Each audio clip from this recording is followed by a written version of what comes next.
अर्ज किया है। एग्जाम में क्वेश्चन छोड़ने का नहीं मिलेगा आपको कोई तर्क। एग्जाम में क्वेश्चन छोड़ने का नहीं मिलेगा आपको कोई तर्क, क्योंकि आज हम टेस्ट देंगे भूगोल ऑब्जेक्टिव क्वेश्चन का। हम सब स्वागत है आप सभी का अपने चैनल ऑल इन 8454। आज के इस वीडियो में आप सीखेंगे और टेस्ट देंगे भूगोल का ऑब्जेक्टिव क्वेश्चन का। वीडियो पूरा देख लीजिए। इस बात का गारंटी मेरी है कि ये वीडियो देखने के बाद आपके अंदर भूगोल ऑब्जेक्टिव का एक नया कॉन्फिडेंस पैदा कर देगी, जो एग्ज़ाम में वो कॉन्फिडेंस आपका काफ़ी हद तक आपको सहायता करेगी नंबर दिलाने में। चलते हैं प्रश्न पत्र संख्या 1 की तरफ। कैसा लग रहा है ब्रह्मास्त्र बैच? अगर आपको किसी और चीज़ का ब्रह्मास्त्र बैच चाहिए, हिस्ट्री का चाहिए या किसी भी प्रकार का चाहिए, साइकोलॉजी का चाहिए, तो आप हमें कमेंट कीजिएगा। जो भी विषय का चाहिएगा आपको उपलब्ध कराया जाएगा। कुछ कहना चाहते हैं? आज किताबों का हाथ पकड़ लो, आज किताबों का हाथ पकड़ लो। कल काम मांगने के लिए लोगों को पैर पकड़ने की नौबत नहीं आएगी। आप अच्छा से नंबर लाएं। आप टारगेट रखिए कि हमें ज्योग्राफी में हमें सबसे ज़्यादा लाना है, यानी हमें 90 प्लस लाना है किसी भी हाल में। ठीक है, आप टारगेट रखिए। आप टॉप का टारगेट रखिएगा। हमें टॉप करना है, बिहार टॉपर बनना है। आप बन जाइएगा, जो आप सोचिएगा ना वो बन जाते हैं। आत्मविश्वास और कड़ी मेहनत आपको हमेशा सफल अर्जित कराती है। ठीक है, चलते हैं प्रश्न संख्या 1 की तरफ। निम्न में कौन सा एक मानव भूगोल से संबंधित नहीं है? मात्रात्मक क्रांति। एंथ्रोपोलॉजी नामक पुस्तक के लेखक कौन है? तो रेटजेल है। निम्न में कौन सा एक लोगों पर पर्यावरण के बीच अन्योन्य क्रिया का सर्वाधिक महत्वपूर्ण कारक है? तो मानव बुद्धिमत्ता। प्रतिकर्ष और आकर्षक कारक उत्तरदायी है गंदी बस्तियों के लिए। जनसंख्या वितरण को प्रभावित करने वालों कारकों में सबसे महत्वपूर्ण कारक कौन सा है? तो कौन सा है? स्थलाकृति। विश्व में किस महाद्वीप में 90% से अधिक आबादी नगरीय है? तो अफ्रीका में है। विश्व का सबसे अधिक जनसंख्या वाला देश कौन सा है? तो वो है भारत, ऑप्शन ए। विश्व जनसंख्या दिवस कब मनाया जाता है? तो 11 मार्च को। कब मनाया जाता है? 11 मार्च। निम्नलिखित में कौन देश का न्यूनतम जन्म दर पाई जाती है? जापान। डॉक्टर महबूब उल हक मूल निवासी थे। कहाँ के थे? पाकिस्तान के। यूरोप वासियों के द्वारा अपने उपनिवेशों में किस प्रकार की कृषि का विकास किया गया? रोपण कृषि। भारत में हरित क्रांति शुरू हुई थी। कब हुई थी? जो भारत में हरित क्रांति शुरू हुई थी वो किस दशक से शुरू हुई थी? तो 1960 के दशक में। और श्वेत क्रांति कब शुरू हुई थी? आप कमेंट में हमें बताइए। रबी फसल पैदा होती है किस ऋतु में? तो शीत ऋतु में। रबी फसल शीत ऋतु में। निम्नलिखित में कौन रेशेदार फसल नहीं है? रेशेदार फसल कौन सी नहीं है? कॉफी नहीं है। निम्नलिखित में कौन सा देश का कोयला का सबसे बड़ा उत्पादक ला का सबसे है? क्वेश्चन कैसे टाइप किए हैं ये जो क्वेश्चन है आप इसको रहने दीजिए। ठीक है, इसको हम बाद में कर लेंगे, समझ लेंगे। ठीक है, रबर किस प्रकार की कृषि उपज है? तो रोपण कृषि। फूलों की कृषि कहलाती है? फूलों की कृषि क्या कहती है? फ्लोरोकल्चर। रूर कोयला क्षेत्र किस देश में स्थित है? तो जर्मनी। गहन निर्माण कृषि प्रचलित है कहाँ पे? इस गहन निर्माण कृषि प्रचलित है तो चीन में। निम्नलिखित में कौन बागाती कृषि नहीं है? निम्न में देखिए, यहाँ आप क्वेश्चन समझिए। निम्न में कौन बागाती कृषि नहीं है? तो रबड़ है, चाय है, गन्ना है कि मक्का है? तो मक्का नहीं है। ये रबड़ है, चाय है, गन्ना है, लेकिन मक्का नहीं है। यहाँ आपको क्वेश्चन कह रहा है नहीं है, यहाँ ध्यान दीजिएगा, नहीं है। हड़बड़ी में गलत नहीं मार दीजिएगा। ठीक है। चॉकलेट में कौन सा पदार्थ उपयोग किया जाता है? तो कोक उपयोग किया जाता है। टोयोटा कंपनी किस देश की है? टोयोटा तो जापान की। इसका 4 व्हीलर आता है टोयोटा का। विश्व का सबसे बड़ा क्रियाकलाप कौन सी है? तो कौन सा है? तो आपका पर्यटन, ये गायन नहीं है, शिक्षण नहीं है, खनन नहीं है, यानी पर्यटन। निम्न में कौन सा एक पंचम क्रियाकलाप है? तो क्या है पंचम क्रियाकलाप? बाहास्वोतन। बाहास्वोतन। लोहर दाग किसके लिए प्रसिद्ध है? तो बॉक्साइट के लिए। निम्नलिखित महाद्वीप में किसमें विश्व व्यापार सर्वाधिक प्रवाह होता है? तो यूरोप। पन्नाम नहर जोड़ता है पन्नाम नगर को क्लोन से। बृहद टंक मार्ग होकर जाता है? तो उत्तर अटलांटिक महासागर से होकर जाता है। ठीक है। किस समुद्री मार्ग पर जिब्राल्टर स्थित है? तो किस एथी पर स्थित है? तो स्वेज मार्ग पर जिब्राल्टर स्थित है। विश्व व्यापार संगठन का मुख्यालय कहाँ है? तो जनेवा में है। निम्न व्यापार में से भारत किसका एक सौ सदस्य है? तो साफ्ट का मतलब ये है सदस्य। ठीक। समुद्र तट से दूर स्थल खंड के पतन को क्या कहते हैं? आंतरिक पतन। कौन व्यापार संघ समाहित करता है पूर्वी यूरोपियन देशों को? निम्नलिखित में किस प्रकार की बस्तियां सड़क, नदी या नहर के किनारे होती हैं? तो रेखीय बस्तियां। एशियन कहाँ है? एशियन कहाँ है? जर्मनी में। पर्वत एवं ऊंचे पठारों पर किस प्रकार की व्यवसाय की प्रधानता रहती है? तो व्यापार की। 2011 की जनगणना के अनुसार बिहार की जनसंख्या थी कितनी थी? 2011 की जनगणना के अनुसार 10 करोड़ 41 करोड़, यानी 10 करोड़ 41 लाख। भारत की कुल जनसंख्या कितना प्रतिशत उत्तरी मैदान में बसता है? आपका जो हो जाएगा 1/3%। बिहार के लोग किस भाषा परिवार समूह से संबंधित हैं? तो आश्रिक। आश्रिक। ठीक है। निम्नलिखित में से कौन सा एक समूह भारत में विशालतम भाषाई समूह है? तो भारतीय आर्य। 2011 के जनगणना के अनुसार बिहार का प्रति वर्ग किलोमीटर जनसंख्या घनत्व है 11,006। निम्नलिखित में कौन सा भारत का पुरुष प्रवास का मुख्य कारण है? काम और रोजगार। भारत में कौन सी पड़ोसी देश सबसे अधिक प्रवासी आए हैं? तो कौन सा आए हैं? बांग्लादेश। मानव विकास सूचकांक में भारत के निम्नलिखित राज्यों में किस एक कोटि का उच्चतम है? तो केरल। किस पर्वत पर ऊटी पर्यटक केंद्र अवस्थित है? तो नीलगिरी। निम्नलिखित में कौन सांस्कृतिक नगर है? जेरूसलम। आपका करेक्ट आंसर हो जाएगा जेरूसलम। संचित क्षेत्रों में मृदा निम्नीकरण का प्रमुख कारण है? क्या है? मृदा लवणता। बांस ड्रिप सिंचाई प्रणाली प्रसिद्ध है मेघालय में। कहाँ है? मेघालय में। किस फसल को उजला सोना कहा जाता है? कपास को। झूमिंग कृषि की जाती है ओसम में। भारत में चावल का सबसे बड़ा उत्पादक राज्य कौन सा है? तो कौन सा है? पश्चिम बंगाल। निम्नलिखित में सर्वाधिक प्रदूषित नदी कौन है? तो यमुना होगी। ठीक है। अगला प्रश्न है भारत की सबसे लंबी नदी कौन है? तो गंगा होगी। निम्नलिखित राज्यों में किसमें हीराकुंड परियोजना अवस्थित है? उड़ीसा। निम्नलिखित में किस स्थान पर भारत का पहला परमाणु ऊर्जा स्टेशन स्थापित किया गया था? तो कहाँ किया गया था? तारापुर। निम्नलिखित में कौन राज्य गोंडवाना कोयला के लिए प्रसिद्ध है? तो वो है झारखंड। अगला मेरा प्रश्न है उदयपुर किस राज्य में है? उदयपुर जो है किस राज्य में है? राजस्थान में। निम्न में किस राज्य के प्रमुख तेल क्षेत्र स्थित है? असम। खेतड़ी क्या है? तंबा की खानी। निम्नलिखित में किस राज्य में कोयला सबसे अधिक भंडार है? तो झारखंड में। केंद्रझर मैग्नीज क्षेत्र स्थित है उड़ीसा में। निम्नलिखित में कौन से चीनी का दूसरा सबसे बड़ा उत्पादक है? तो कौन सा है? तो पंजाब। हुगली औद्योगिक प्रदेश का केंद्र है? कोलकाता, हावड़ा। 11वीं पंचवर्षीय योजना की अवधि कितनी है? आपको हम बताए हैं 2007 से 12। जल जन्य रोग है अतिसार। निम्न में कौन सा स्थलबद्ध पतन है?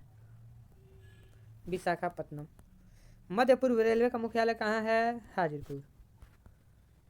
निम्नलिखित में कौन सा भारत का सबसे लंबा राष्ट्रीय राजमार्ग है? NH-44। पारदीपीय बंदरगाह किस राज्य में है?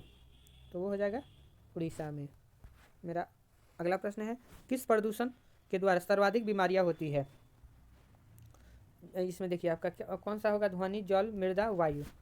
आप बताइए हमें कौन सा होगा? सबसे ज़्यादा होता है जल से। ठीक है,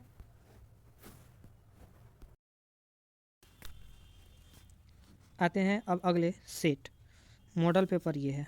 सेट मैंने रिवीजन 3 मैंने कर लिया है, अब सेट को भी थोड़ा हम अच्छा से पढ़ लें।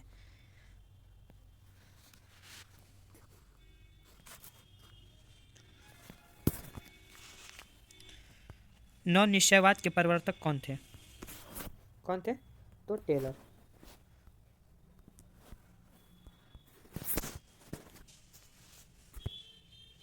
संभववाद शब्द का प्रयोग सर्वप्रथम किस फ्रांसीसी विद्वान ने किया? तो कौन किए थे? लुसियन फेबर रे। भूगोल का जनक माना जाता है, किसे माना जाता है? यूनानो को माना जाता है। ठीक है, निम्नलिखित में कौन एक महाद्वीपीय जनसंख्या वृद्धि सर्वाधिक है? तो एशिया का। निम्नलिखित में किस देश के लिंगानुपात विश्व में सर्वाधिक है? तो किसका है? तो लेटविया का है। अगला प्रश्न मेरा है, भारत में 1 हेक्टेयर कृषि भूमि पर कितने व्यक्ति आश्रित हैं? कितने लोग आश्रित हैं? तो 5। 1 हेक्टेयर भूमि में कितने लोग आश्रित हैं भारत में? तो 5। निम्नलिखित जनसंख्या वाला महादेश कौन है? तो कौन है? ओसेनिया। ये कहाँ है? ऑस्ट्रेलिया में। और आयु वर्ग से तात्पर्य है 1559 वर्ष तक। आप हमें कमेंट में बताइए किशोर अवस्था कितने उम्र तक रहता है? निम्नलिखित में कौन सा आयु वर्ग नहीं है? तो 60 वर्ष से अधिक। सीनियर जो ये 60 वर्ष से अधिक हो जाते हैं उन्हें सीनियर सिटीजन बोला जाता है, यानी वरिष्ठ व्यक्ति हिंदी में। निम्नलिखित में कौन सा देश उच्च मानव विकास वाला और क्या? नॉर्वे। हार्टिकल्चर संबंधित है फल एवं सब्जी से। शशांक कृषि निम्न में कौन सी फसल नहीं बोई जाती है? तो गन्ना नहीं बोई जाती है। गेहूं की खेती के लिए आदर्श तापमान कितनी होनी चाहिए? तो कितनी होनी चाहिए? 30 से 40 डिग्री सेल्सियस तक, नहीं सॉरी 10 से 20 डिग्री सेल्सियस तक। ठीक। ब्राज़ील में कॉफ़ी बागानों को क्या कहा जाता है? तो फेजेंडा कहा जाता है। निम्न कौन खाद्य फसल है? तो खाद्य फसल कौन सा है? गेहूँ। निम्नलिखित प्रदेश में किस में विस्तृत वाणिज्य या अनाज कृषि नहीं की जाती है? तो अमेजन बेसिन में। निम्न में कौन सी कृषि प्रकार विकास यूरोपीय औपनिवेशिक समूह के द्वारा किया गया? तो रोपण कृषि। अगला मेरा प्रश्न है, बागाती कृषि सर्वाधिक मात्रा में कहाँ विकसित है? तो कहाँ विकसित है? दक्षिण पूर्वी एशिया में विकसित है। सर्वोत्तम किस्म का कोयला है। सर्वोत्तम किस्म का कोयला कौन है? एंथ्रासाइट। आज सबसे घटिया किस्म का कोयला कौन सा है? कमेंट में बताइए आप। निम्नलिखित में कौन रेशेदार फसल है? कौन सा रेशेदार फसल है? तो कपास। मेरा अगला प्रश्न है, निम्न में कौन सा एक प्रकार का उद्योग अन्य उद्योगों के लिए कच्चे मालों का उत्पादन करता है? तो आधारभूत उद्योग। अगला प्रश्न मेरा है, निम्नलिखित में कौन औद्योगिक अवस्थापन के प्रमुख कारक नहीं है? तो जनसंख्या घनत्व। निम्नलिखित में कौन सा एक त्रियक क्रियाकलाप है? तो व्यापार है। शिक्षा कानून क्रियाकलाप है। कौन सा क्रियाकलाप है? तो चतुर्थक क्रियाकलाप है। त्रियक क्रियाकलाप संबंधित है, इनमें से सभी व्यापार से है, परिवहन से, संचार और सेवाएं से हैं। आपको ऐसे भी क्वेश्चन पूछ सकता है, संचार और सेवाएं किस क्रियाकलाप से संबंधित है? तो आप इसे आराम से लिख दीजिएगा, त्रियक क्रियाकलाप। ओपेक का मुख्यालय कहाँ है? ओपेक का मुख्यालय कहाँ है? तो वियना में है। ये ओपेक का जो हो गया फुल फॉर्म हो गया। ठीक है। वर्ल्ड वाइड वेब का आविष्कारक कौन थे? यानी आप जो कभी सर्च करते हैं www यहाँ पर लिखा रहता है, इसका फुल फॉर्म होता है वर्ल्ड वाइड वेब। तो किसने खोज किया था? तो आपका जो आंसर हो जाएगा Tim Berners Lee. Big inch pipeline के द्वारा परिवहन किया जाता है। क्या परिवहन किया जाता है? तो वो होता है पेट्रोलियम। विश्व का व्यस्तम समुद्री मार्ग कौन सा है? उत्तरी अटलांटिक मार्ग। संसार के अधिकांश महान पतन किस प्रकार वर्गीकृत किए गए हैं? तो विस्तृत पतन। कोलंबिया और ब्राजील में किस फसल का उत्पादन सबसे अधिक होता है? तो क्या चीज़ का होता है? तो कहवा। मरकाइबो पतन निम्न में किस देश में अवस्थित है? तो वो है वेनेजुएला में स्थित है। विश्व में किस देश में होने वाले निर्यात में वस्तुओं की सबसे अधिक विविधता है? जर्मनी। करेक्ट आंसर हो जाएगा बी, जर्मनी। अगला मेरा प्रश्न है, कलहारी मरुस्थल में कौन सी जनजाति निवास करती है? तो कलहारी में कौन करती है? तो बुशमैन। बाबा बुदन पहाड़ी है, कहाँ है? कर्नाटक में है। निम्नलिखित में कौन सा पठारी नगर है? तो नागपुर। निम्नलिखित राज्य में किसका 0 से 6 वायु वर्ग लिंगा अनुपात निम्न है? तो वो है हरियाणा का। 2011 की जनगणना के अनुसार भारत का लिंगा अनुपात है कितना है? तो 943। क्षेत्रफल के दृष्टिकोण से भारत का सबसे बड़ा राज्य कौन है? तो इसका करेक्ट आंसर हो जाएगा राजस्थान। किस अवधि में जनसंख्या वृद्धि का ह्रास हुआ? इसका जो करेक्ट आंसर हो जाएगा 1911 से 1921। क्यों हुआ था? प्रथम विश्व युद्ध हुआ था, द्वितीय विश्व युद्ध नहीं हुआ था, प्रथम विश्व युद्ध हुआ था। इसको लेकर थोड़ा और सभी वो महामारी भी आए हुए थे। भारत की जनगणना के अनुसार निम्नलिखित में कौन नगर की परिभाषा का अंग नहीं है? 75% से अधिक जनसंख्या प्राथमिक क्षेत्र में संलग्न होना। निम्नलिखित में कौन एक जन स्थानांतरण अपकर्ष कारक नहीं है? तो क्या है? रहन सहन तथा निम्न दशाएं। निम्नलिखित में भारत में निम्नलिखित केंद्र शासित प्रदेशों में किस एक ही साक्षरता दर उच्चतम है? किसका है साक्षरता दर उच्चतम? तो लक्षद्वीप का। निम्नलिखित में कौन सा नगर नदी तट पर अवस्थित नहीं है? तो भोपाल। भारत में केंद्र शासित प्रदेशों की संख्या कितनी है? तो 7 है। भिलाई किस वर्ग का नहर है? औद्योगिक नगर। निम्न में सबसे महत्वपूर्ण जूट उत्पादक क्षेत्र है कौन सा है? तो गंगा डेल्टा। अगला प्रश्न है, निम्नलिखित में कौन भारतीय कृषि की समस्या है? उपरोक्त सभी। निम्न उत्पादक, विखंडित, अनियमित, मानसून। नीलगिरी पहाड़ी कहाँ अवस्थित है? तमिलनाडु में। कहाँ स्थित है? तमिलनाडु में। निम्नलिखित राज्यों में कौन कपास उत्पादक नहीं है? छत्तीसगढ़। हरित क्रांति संबंधित है, क्या चीज़ से संबंधित है? हरित क्रांति जो हुआ था, जो हरित क्रांति कब हुआ था? आप हमें कमेंट में बताइए। खाद्यान्न उत्पादन से, ठीक है। इसी में ना गेहूं का उत्पाद बहुत ज़्यादा हुआ। सरदार सरोवर परियोजना किस नदी पर है? तो सरदार सरोवर कहाँ है? नर्मदा नदी पर अवस्थित है। हीराकुंड बांध किस नदी पर बना है? तो महानदी। महानदी। निम्नलिखित में कौन सबसे छोटी है? माही बेसिन। सबसे महत्वपूर्ण जूट उत्पादक क्षेत्र है? तो गंगा डेल्टा। रावता भट्टा परमाणु ऊर्जा संयंत्र किस राज्य में अवस्थित है? राजस्थान।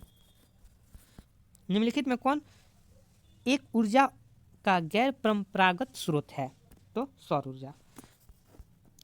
मौसाभी श्रेणी का संबंध निम्न में किससे है? तो लौह अयस्क से। सिंगरेली किस चीज़ के लिए प्रसिद्ध है? तो सिंगरेली किस चीज़ के लिए प्रसिद्ध है? तो कोयला के लिए। तारापुर नाभिकीय ऊर्जा केंद्र अवस्थित है? महाराष्ट्र में। सोलापुर किस उद्योग के लिए जाना जाता है? तो सूती वस्त्र के लिए जाना जाता है। बोकारो इस्पात केंद्र है सार्वजनिक क्षेत्रों में। प्रदेशीय नियोजन का संबंध है क्षेत्र के विशेष विकास का उपागम के लिए है। भारतीय रेल की शुरुआत कब हुई थी? अब बताइए हमें। 1853 में। किस वर्ष भारत का इंटरनेट की सुविधा प्राप्त हुई? तो 1998 में प्राप्त हुई। भारत में 4 महानगरों को जोड़ने वाली सड़क है स्वर्णिम चतुर्भुज मार्ग। उत्तर दक्षिण का ग्वालियर जोड़ता है, किसको जोड़ता है? श्रीनगर को कन्याकुमारी से। वर्ष 2010-11 निम्नलिखित में कौन भारत का सबसे बड़ा व्यापारिक भागीदारी था? यूनाइटेड अरब अमीरात। ध्वनि प्रदूषण का मापन होता है डेसिबल। औद्योगिकरण से कौन सा प्रदूषण होता है? तो औद्योगिकरण से कौन सा प्रदूषण होता है? इनमें से सभी, जल प्रदूषण भी होता है, वायु प्रदूषण भी होता है, ध्वनि प्रदूषण भी होता है। चलते हैं सेट, अगला सेट को हम रिवीजन कर लें फटाफट। वीडियो अच्छा लग रहा है तो प्लीज़ इसे शेयर कीजिए, लाइक कीजिए और प्लीज़ चैनल को सब्सक्राइब कीजिए।